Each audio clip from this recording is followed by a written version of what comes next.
I knew Garrett Vale's name before he touched my wrist, and that was the only reason I did not scream. In rooms like that, screaming never saved a woman. It only told powerful men where to look. The Kane Foundation Gala was being held inside a limestone mansion on the edge of Long Island Sound, the kind of place where the driveway curved for almost a quarter mile before you even saw the front steps. Every window glowed gold. Every car at the entrance cost more than my mother's house in Ohio. And every person inside seemed trained to smile without warmth. I was not supposed to be there as a guest. I was not supposed to be there as staff either. I had come with a cream envelope tucked beneath my black coat and a name written on the inside of my palm in blue ink. Rachel Monroe, investigative reporter, table 14. That envelope had taken me 3 months to build. Copies of payroll records. Photographs of signatures that did not match. Statements from women who had cleaned mansions like this one for 12-hour days and gone home with less than minimum wage because a charity with a pretty name had learned how to hide ugly things behind tax receipts. My job at the legal aid office was supposed to be filing intake forms and answering phones, not following money through shell companies, not walking into a room full of donors who could ruin me with one call.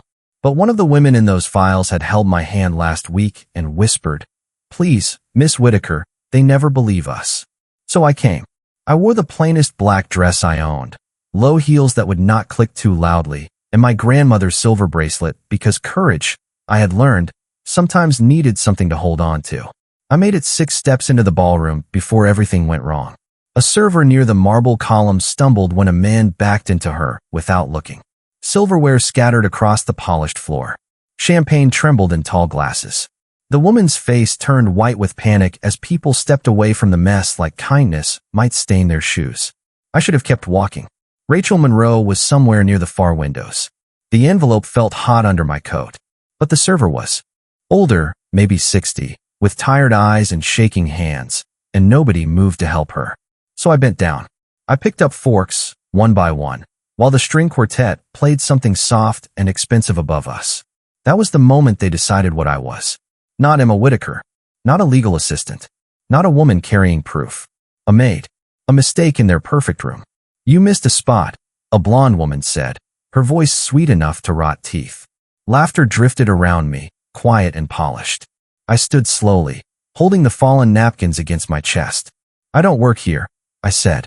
The woman looked at my dress, then at my shoes, then smiled as if I had handed her entertainment. "Of course you do, honey. People like you always work somewhere." Heat climbed my neck, but I kept my voice steady. A person does not become small because you stand above them. The laughter stopped, not because they felt ashamed, because I had broken the rule. I had answered. Across the ballroom, near the staircase, a man in a dark suit turned his head. I did not know Alexander Kane yet. I only knew that when his eyes found mine, the whole room seemed to lose a little sound. The man by the staircase did not move at first. He only watched. That was somehow worse. Men like Garrett Vale wanted the room to notice them. They laughed louder, stood wider, touched people they thought could not object. But the man near the stairs did not ask for attention. Attention moved toward him by instinct, the way flame leans when a door opens. I looked away first. Not because I was afraid of him, at least that was what I told myself, but because Rachel Monroe was still somewhere near table 14 and the envelope beneath my coat felt heavier with every second I stayed visible. I handed the napkins back to the older server. Her fingers brushed mine, cold and trembling. "Thank you," she whispered. "Do not," I said softly. "Let them make you apologize for existing." She stared at me like no one had ever given her permission to stand upright. Then a glass tipped near my feet. Red wine spread across the marble in a slow dark ribbon. The blonde woman smiled again, but this time she did not speak. Garrett Vale did. "Since you are already down there, sweetheart, finish the job." His voice carried just enough for the people around us to hear. A small circle formed. Not openly. Not honestly. People pretended to sip champagne, pretended to admire flowers, pretended their eyes were not hungry for humiliation. I looked at the wine, then at Garrett. He was in his 40s, silver watch, perfect teeth, the kind of man who had learned that cruelty sounded more acceptable when wrapped in expensive tailoring. I knew his face from the documents in my envelope. Board member. Donor. The signature that appeared on invoices for workers who had never received their pay. The smile and photos beside women he would never look at unless they were carrying trays. I am not cleaning that, I said. His smile thinned. You are confused about where you are. No, I said. I am finally seeing it clearly. The blonde woman inhaled as if I had cursed in church. Garrett stepped closer. The scent of his cologne covered the air between us, sharp and artificial. Do you know who I am? He asked. I almost laughed. Not because it was funny, because it was the exact sentence men used when they had run out of truth. Yes, I said. That is why I am not impressed. Something changed in his face. Not anger, exactly.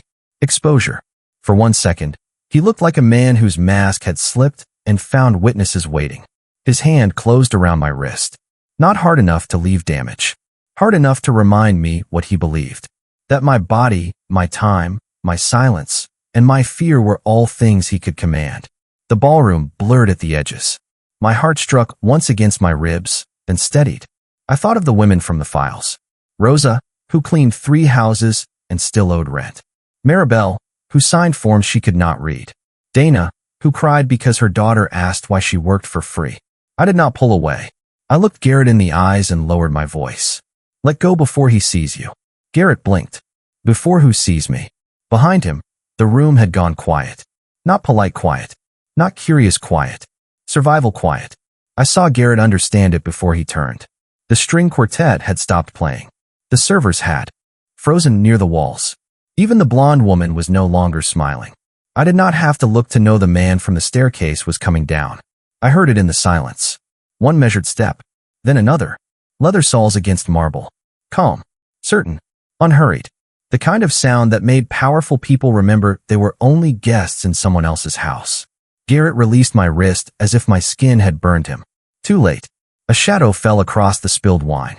Alexander Kane stopped a few feet away from us, tall, composed, dressed in black like the evening had been designed around him. His eyes did not go to Garrett first. They went to my wrist, then to my face. And for reasons I could not explain, the coldest man in the room looked almost furious on my behalf. Alexander Kane did not raise his voice. He did not need to. The room had already lowered itself around him. Garrett Vale tried to smile, but the expression arrived crooked and left quickly.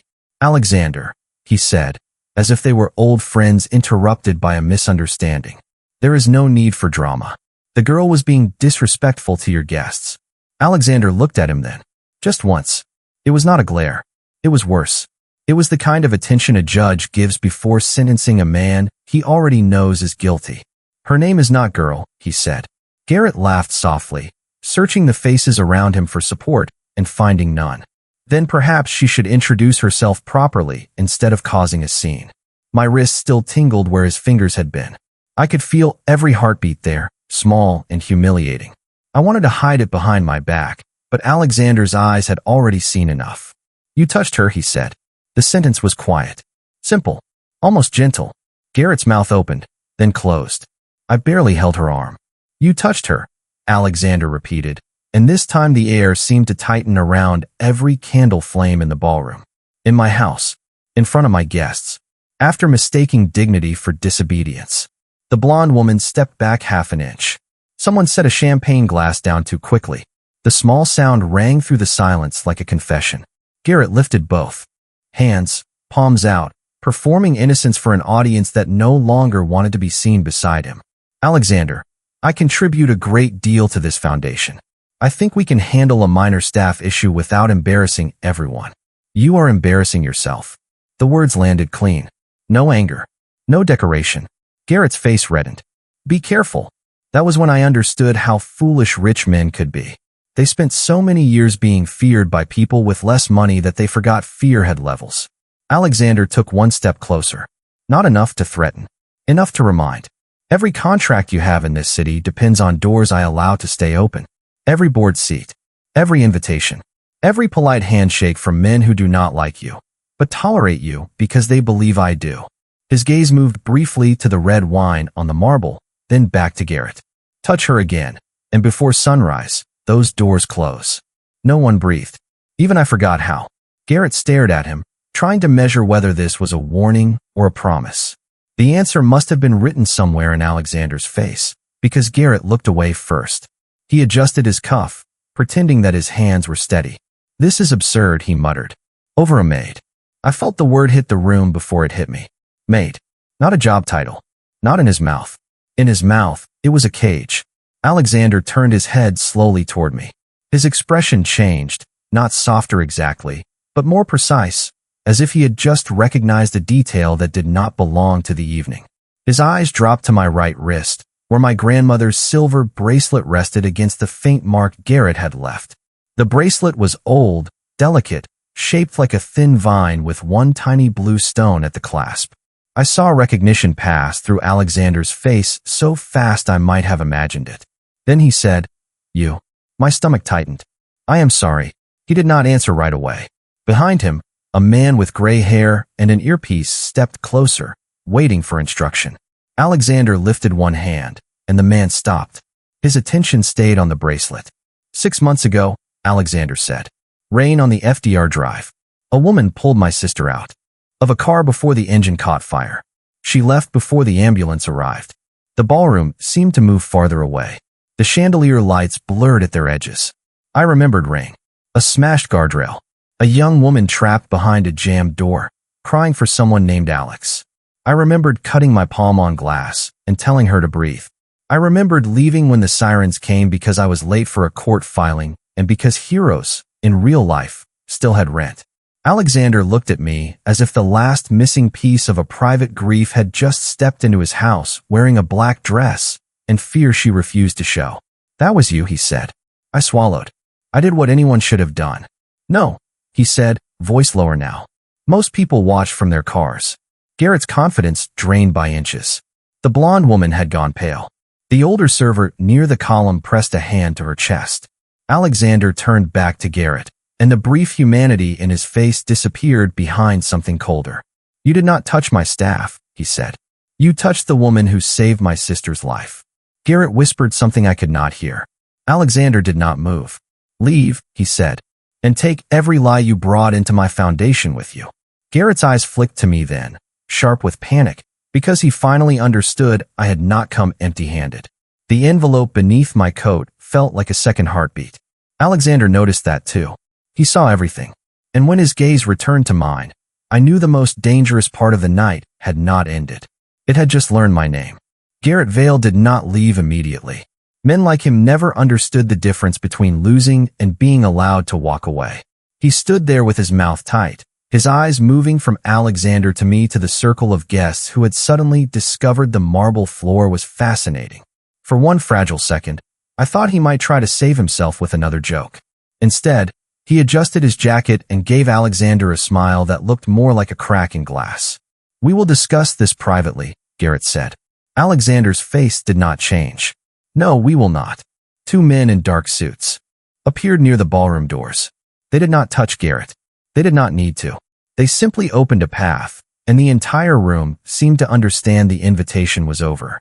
Garrett's wife, or perhaps his girlfriend, or perhaps just another woman trained to stand beside him and call it safety, followed with her eyes lowered. The blonde woman did not follow him. She stayed near the spilled wine, pale now, her earlier smile folded away like a cheap napkin. I should have felt relieved. I did not. Relief requires the body to believe danger has passed. Mine knew better. Alexander turned toward me. Up close, he looked younger than the room treated him, maybe 34, with dark hair brushed back from a face too controlled to be kind by accident. His suit was simple, black, perfectly cut, and expensive in that silent way wealthy men preferred when they wanted the room to know they did not need sparkle to be seen. Your wrist, he said. I pulled my hand closer to my side. It is fine. That was not what I asked. You did not ask anything. A breath moved through the people around us. Not laughter. Surprise. I had spoken to him like a man, not a monument. Alexander's eyes sharpened, but not with anger. Something almost like interest. Then I am asking now. I looked down. A faint red band circled my skin where Garrett had held me. It was small. It would fade before morning. That was the cruel thing about marks like that. They disappeared long before the memory did. It will be gone in an hour, I said. That does not make it acceptable. I wanted to answer, but the envelope under my coat shifted against my ribs. Rachel Monroe. Table 14. I turned my head toward the far windows. The table was empty. My stomach dropped. The reporter was gone. A chair sat pushed back slightly, as if someone had stood in a hurry. Her wineglass remained untouched beside a folded program. I forgot Alexander. I forgot Garrett. I stepped around the spilled wine and moved toward the table before anyone could stop me. My shoes whispered against the marble. My pulse sounded louder than the quartet, which had begun playing again too softly, as if music could cover shame. Rachel's place. Card was still there. So was a black pen with bite marks near the cap. But the woman I had risked everything to meet had vanished. Miss Whitaker, Alexander said behind me. I froze. Hearing my name from his mouth felt wrong. Too intimate. Too dangerous. I turned slowly. How do you know my name? His gaze dipped once to my coat, then back to my face. You told my sister in the ambulance. I remembered now. A young woman gripping my fingers, crying, asking who had saved her. Emma, I had said, because lies had not occurred to me while rain ran down my face and sirens colored the highway red and blue. Your sister remembered? She remembers everything about that night except the impact. His voice lowered, including the bracelet. My fingers closed around the silver vine on my wrist. For a moment, the mansion slipped away, and I saw the highway again, slick black pavement, cold rain, a voice begging not to be left alone. Then a phone buzzed on the table beside Rachel's empty chair. Not mine. Not Alexander's. A plain prepaid phone lay half-hidden beneath the folded program. The screen lit up with one message. Leave now. He knows about the envelope. Alexander read it at the same moment I did. The warmth, if there had been any, vanished from his face. What envelope? He asked. I should have lied. I should have walked away. Instead, I reached inside my coat and pulled out 3 months of truth. Alexander did not reach for the envelope. That surprised me more than if he had snatched it from my hand. Men like Garrett took first and explained later. Alexander Kane looked at the cream paper, then at my face, and waited for permission as if consent still mattered inside a house built on power. My fingers tightened around the edge. These are copies, I said. The originals are somewhere safe. It was the first lie I told him that night. I hated how easily it came out. His eyes did not move, but somehow I knew he heard the crack in it. Good, he said. Then you are not as reckless as you look. I am not reckless. You walked into my gala carrying evidence against one of my largest donors. Your foundation's donor. My name is on the building. Then maybe you should know what people are doing under it. The words left me sharper than I meant them to. Around us, the room pretended not to listen. That was another thing money did well. It taught people how to look away while memorizing everything. Alexander glanced toward the gray-haired man with the earpiece. Clear the East Library. The man nodded once and disappeared through a side door. My pulse jumped. I am not going anywhere private with you. Alexander looked back at me. You are standing in the middle of a room where someone just warned you to leave because a man knows about that envelope. If you stay here, you are not brave. You are visible. I hated that he was right. I hated the calm in his voice even more. Rachel Monroe was supposed to meet me. The reporter. It was not a question. Yes. She left 7 minutes ago. My stomach tightened. You saw her. I see everyone who walks into my house. Then why did you not stop her? For the first time, something impatient crossed his face. Because until 30 seconds ago, I did not know she mattered. The prepaid phone on the table buzzed again. We both looked down. One new message appeared on the screen. Kitchen hall. 2 minutes. Come alone. The message should have given me hope. Instead, cold moved slowly through my chest. Rachel would not ask me to come alone after warning me someone new. Not if she was safe. Not if the story mattered. Alexander read my silence. That is not from her. I swallowed. You do not know that. Neither do you. The room seemed too bright. Too polished. Too full of people who would call themselves innocent because their hands were clean. I thought about walking to the kitchen hall anyway. I thought about all the women who had trusted me with names they were afraid to say out loud. Then I thought about Garrett's hand around my wrist and the way the room had watched. Courage was not the absence of fear. Sometimes courage was admitting that fear was giving you useful information. I held the envelope toward Alexander. If I give this to you, how do I know it will not disappear? He did not take it. You do not. That is not reassuring. It is honest. His answer stopped me. Honesty had been so rare that night it felt almost rude. He stepped closer, leaving enough space between us for me to breathe. Emma, my sister is alive because you did not look away when every other driver did. I owe you more than courtesy. But do not mistake debt for trust. You do not know me. I know what people say about you. Most of it is true.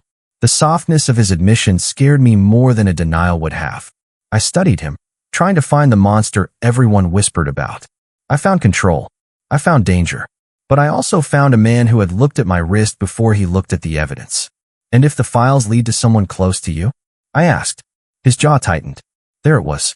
The first real answer before words. Then I will know whether my house is worth saving, he said. The gray-haired man returned and gave a small nod. The East Library was clear.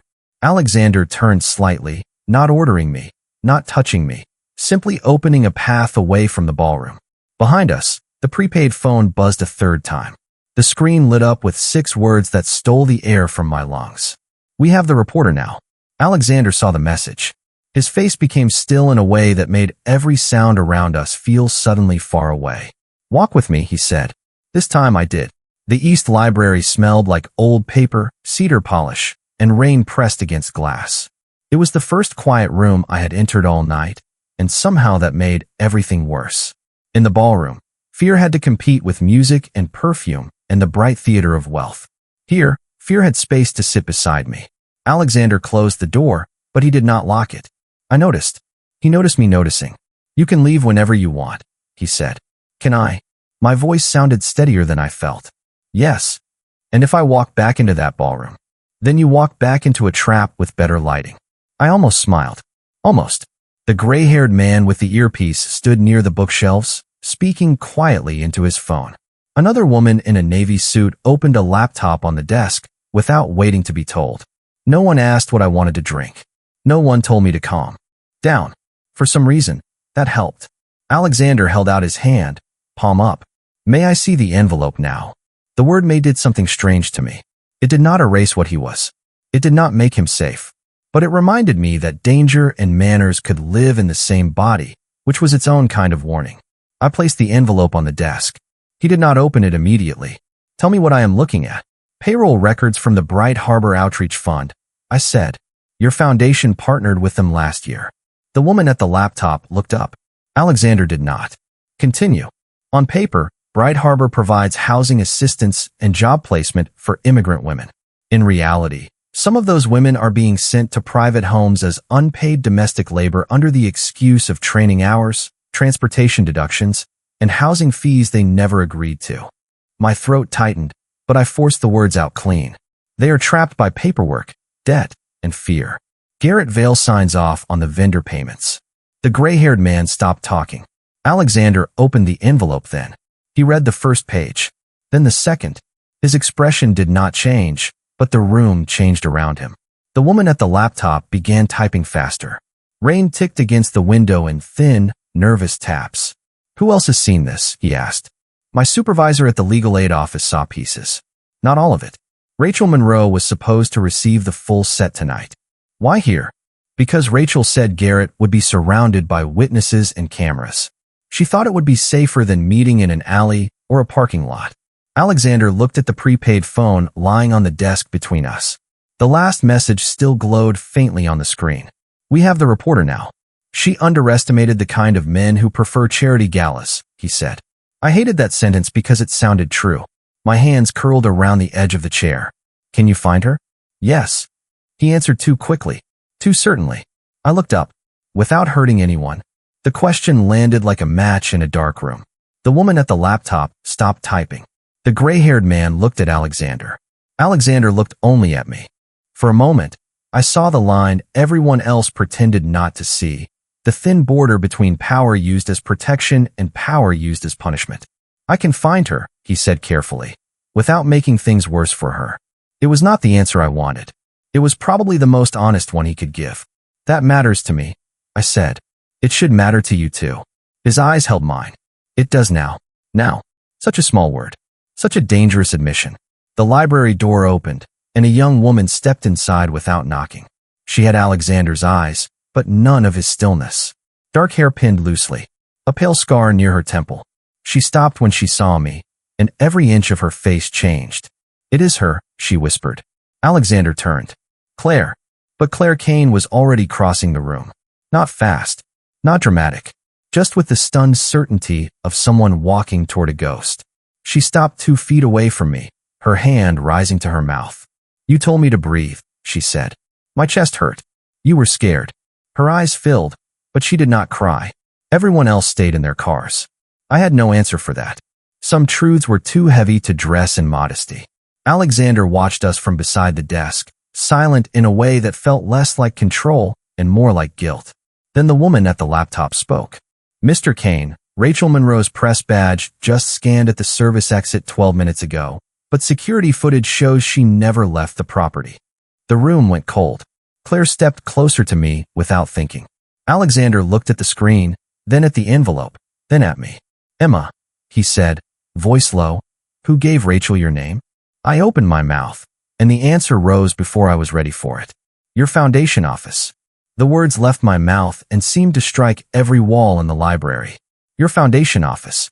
For the first time since I had seen Alexander Kane walk down the staircase, he looked genuinely unprepared. Not shocked. Men like him trained shock out of their faces. But something behind his eyes went still in a way that made the silence feel dangerous. Claire turned toward him. "Alex." He did not answer her. He looked at the woman at the laptop. "Pull internal communications. Search Emma Whitaker, Rachel Monroe, Bright Harbor, Garrett Vale." The woman nodded and typed so fast her fingers blurred. The gray-haired man stepped closer to Alexander and spoke quietly. "Sir, if this came through the office, then someone on staff routed her directly into the gala." "I know." Alexander's voice was flat. That made it worse. Anger would have made him human. Control made him frightening. I stepped back from the desk. "You knew there was corruption around your foundation." Claire looked at me quickly. "Emma." "No," I said, my voice low but steady. "I am done being polite in rooms where politeness protects the wrong people." Alexander's eyes came to mine. I expected him to defend himself, to remind me whose house I stood in, to tell me I did not understand power or business or the cost of asking questions too loudly. He did none of those things. "You are right," he said. The sentence was so quiet I almost missed it. Claire did not. Her face changed. The woman at the laptop stopped typing for half a second, then kept going. I held the back of the chair because suddenly I needed something solid. "What?" "I knew Garrett was useful," Alexander said. "I knew useful men are rarely clean. I did not ask enough questions because his money made certain public doors easier to open." He looked toward the envelope. "That is not innocence. That is convenience." No one spoke. Rain slid down the window behind him in silver lines. I thought of the ballroom, the flowers, the gold light, the donors smiling beside banners about dignity and hope. I thought of women scrubbing floors in houses they would never be invited to enter through the front door. "Convenience is expensive," I said. His jaw tightened. "I am learning that." The laptop chimed. The woman leaned closer to the screen. I found an email chain. "Rachel Monroe requested press access through the foundation office this afternoon. Her credentials were approved by Melissa Grant." Claire frowned. "Melissa? She handles donor relations." Alexander's face changed then. "Not much. Just enough. She also handles Garrett Vale." A heavy feeling moved through the room. Melissa Grant. I had heard the name once, over the phone, when I called the foundation asking where to deliver worker testimony. A warm voice. Helpful. Professional. She had told me Rachel would be safer at the gala because the Kane estate had cameras everywhere. She had told me to bring printed copies. She had known exactly what I was carrying. The library door opened again, and a young security guard stepped inside, breathless but careful. "Mr. Kane, we found Miss Monroe's purse in the staff corridor near the east pantry. Her phone is inside. No sign of her." Claire went pale. I felt the floor tilt beneath me. "She came because of me." Alexander turned to me sharply. "No. She came because someone wanted both of you exposed." I wanted to believe him. I wanted the guilt to loosen its hand from my throat. It did not. The prepaid phone buzzed on the desk. Everyone froze. A new message appeared. "Bring the envelope to the service elevator, or the reporter goes public as a liar before midnight." I stared at the words, confused. That makes no sense. Alexander was already reading beyond them. It does if they do not just want the evidence. They want to destroy the witness first. Claire moved closer to her brother. "Alex, call the police." The room shifted at that word. Not because calling the police was wrong, but because everyone knew this house lived in the spaces where official help arrived late and asked careful questions. Alexander looked at me. What do you want? The question stunned me. Why are you asking me? Because the evidence is yours. The risk began with your courage. And I have made enough decisions in this house without asking the people who pay for them. I looked at the envelope, then at Claire, then at the screen where Rachel Monroe's name blinked like a warning light. My voice shook when I answered, but it did not break. I want her found safely. I want the women protected before Garrett can reach them. And I want every copy of this evidence somewhere your money cannot bury it. For the first time that night, Alexander Kane looked at me not like a debt, not like a rescued memory, not like a fragile woman in a dangerous room. He looked at me like a line had been drawn, and I was the one holding the pen. Then we do it your way, he said. Alexander did not turn the library into a battlefield. That was the first thing that surprised me. He turned it into a newsroom, a legal office, and a shelter, all within 5 minutes. The woman at the laptop, whose name was Nora, uploaded scans of my documents to 3 secure accounts I gave her, including the emergency folder my supervisor kept for cases that might become dangerous. Claire called the women whose names appeared in the files, not from a Kane number, but from the legal aid office line, with my supervisor conferenced in and listening. No threats, no panic, just instructions spoken gently enough to be believed. Stay with family tonight. Do not answer calls from Bright Harbor. Keep your phones on. Help is coming. Alexander stood near the window while all of this happened, his face reflected in the dark glass beside the rain. He gave orders in a voice so low I had to watch people move to know he had spoken. Drivers were redirected. Security footage was copied, not erased. The staff entrance was sealed without trapping anyone inside. Every step felt controlled, careful, almost clean. That frightened me in a different way. Clean power was still power. At 10:43, Nora found Rachel. Not in a basement. Not tied to a chair like some movie made for people who had never known real fear. Rachel Monroe was sitting in a catering van parked beside the South Service Gate, alive, furious, and locked inside with her press badge removed and her phone missing. A house security camera showed Melissa Grant speaking to the driver 8 minutes before Rachel disappeared from the ballroom. Another camera showed Garrett Vale leaving through the front entrance while texting with someone saved in his phone as M. Alexander watched the footage once. Only once. Then he looked at me. We can get her out quietly. I heard what he did not say. Quietly meant no scandal tonight. Quietly meant donors would finish dessert while a woman outside sat behind a locked door because she had asked the wrong questions. Quietly meant the ballroom would keep its dignity by borrowing silence from people who could not afford to speak. No, I said. Claire stopped mid-sentence. Nora looked up. Alexander did not blink. No. Not quietly. My hands were shaking, so I placed them flat on the desk. That is how this kept happening. Quiet meetings. Quiet payments. Quiet women cleaning houses they were never allowed to complain about. If Rachel walks back in through a side door and everyone pretends nothing happened, Garrett wins even if you punish him later. The room held its breath. I expected Alexander to refuse. Instead, he studied me like I had just handed him a weapon he had never been brave enough to use. What do you want? He asked. The truth in the room where the lie was sold. Claire whispered my name, not as a warning, but like she was afraid for me. I was afraid too. My fear had been with me all night, sitting under my ribs, tapping its fingers against bone. But fear was not always a stop sign. Sometimes it was a witness. Rachel was brought in through the main entrance at 10:51. Not hidden, not rushed. She walked between 2 female staff members, her chin lifted, her hair damp from the rain, her eyes bright with anger. Conversations died as she entered. Forks paused above plates. The quartet stumbled into silence. Alexander walked beside me into the ballroom, but he stayed half a step behind. Everyone noticed. I think that was the point. Garrett was gone, but his kind remained, wearing diamonds and donor pins and expressions of practiced concern. Melissa Grant stood near the charity banner, her face draining of color when she saw Rachel alive. Alexander took the microphone from the foundation director before the man could ask what was happening. He looked across the ballroom, past the flowers, past the cameras, past the people who had mistaken manners for morality.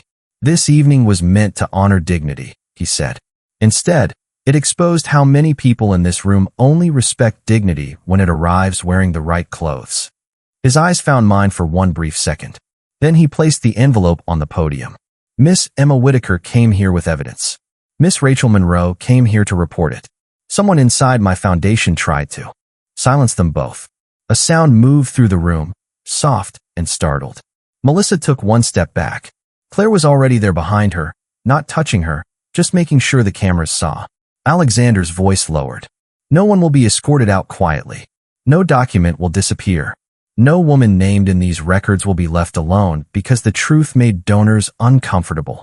Rachel lifted her camera. Flash. The room flinched. And I realized, with my heart beating hard and my wrists still faintly red, that the most dangerous thing in that mansion was no longer Alexander Kane. It was the truth, finally standing under the chandelier with nowhere to hide. By 11:16, the gala had stopped pretending to be a celebration. Guests stood in clusters beneath the chandelier, their voices low, their faces arranged into concern now that cameras were pointed at them. Rachel Monroe had her recorder on the podium. Nora had the documents mirrored in 3 places outside the estate. Claire stood beside 2 women from the catering staff who had quietly confirmed Bright Harbor had sent them there without pay. Melissa Grant sat in a chair near the wall, pale and silent, while Alexander's attorney read her rights and a uniformed county detective, called by my supervisor, took notes with careful hands. No one disappeared. No one was threatened. No one was allowed to hide behind money and call it misunderstanding. That was what made the room feel different. Not safer. Honest. Alexander did not look triumphant. He looked tired in a way I recognized from people who had finally seen the cost of their own blindness. When Garrett Vale tried to call him, Alexander placed the phone on speaker in front of Rachel's recorder. Garrett's voice filled the ballroom, polished at first, then sharp, then small as he realized he was not speaking into secrecy anymore. He blamed Melissa. He blamed the vendors. He blamed paperwork, confusion, old contracts, everyone except the man whose name sat on the checks. Alexander let him talk until there was nothing left of him but noise. Then he said, "Your access to this foundation, this house, and every company connected to my family ends tonight." Garrett began to protest. Alexander ended the call. That was all. No spectacle. No cruelty. Just a door closing so completely that everyone heard it. I should have felt satisfied. Part of me did. But satisfaction is complicated when justice arrives late. The women in the files still had rent due. Children still needed breakfast. Fear did not vanish because a rich room finally learned the right names. I stepped away from the podium and found the older server near the marble column, the same woman whose scattered silverware had started everything. Her name was Mrs. Alvarez. She held my hand in both of hers and squeezed once hard. "You made them look," she whispered. My throat tightened. "No, we did." Outside, near midnight, the rain had softened to mist. The mansion lights glowed behind me, blurred and golden, like the whole place was ashamed of how beautiful it looked. I stood beneath the covered front steps, breathing cold air, my grandmother's bracelet damp against my skin. Alexander came out a minute later. He stopped beside me, leaving space between us. For once, he did not seem like the man the room obeyed. He seemed like a man standing at the edge of a life he had not questioned enough. "Your supervisor has copies," he said. "So does Rachel." The detective confirmed protective contact for every woman named by morning. "Thank you," I said. "Do not thank me for cleaning a fire I allowed to start." I looked at him then. The honesty in his voice was not polished. It was rough, useful. "What happens now?" He looked out toward the long driveway, where taillights disappeared one by one into the fog. "Now I rebuild the foundation without men who think charity is a mask. Now I answer questions I should have asked years ago. And now, if you allow it, I make sure your legal aid office never has to beg for funding again." I almost laughed, but it came out too tired. "That sounds like control." "It used to be." He turned toward me. "Tonight, I am hoping it can be repair." The difference mattered. Not enough to make him harmless. Enough to make him human. Claire appeared in the doorway behind us, smiling faintly through eyes still wet with memory. Rachel crossed the driveway. With her camera bag over one shoulder, already speaking into her phone, already turning the night into a story the city would have to read with its morning coffee. I touched the faint mark on my wrist. It was nearly gone. The truth would last longer. Alexander noticed, but he did not reach for me. He only said, "Emma, When my sister asked why you ran that night on the highway, I told her some people save others and never stay to collect gratitude. I swallowed hard. I was late for work. For the first time, he smiled. Not much. Just enough to change the weather in his face. Of course you were. A black car rolled to the steps to take me home. Before I got in, Alexander spoke again, softer than the rain. You walked into my house carrying a war. I held his gaze. No, I carried the truth. The driver opened the door. Behind us, the mansion hummed with consequences. Ahead of me, the road shone silver under the porch lights. I climbed into the car knowing I had entered that house as someone they mistook for invisible, and left as the woman who made every powerful person in it lower their eyes. That night taught me something I would never forget. Power can command a room, but dignity can change what the room is forced to see.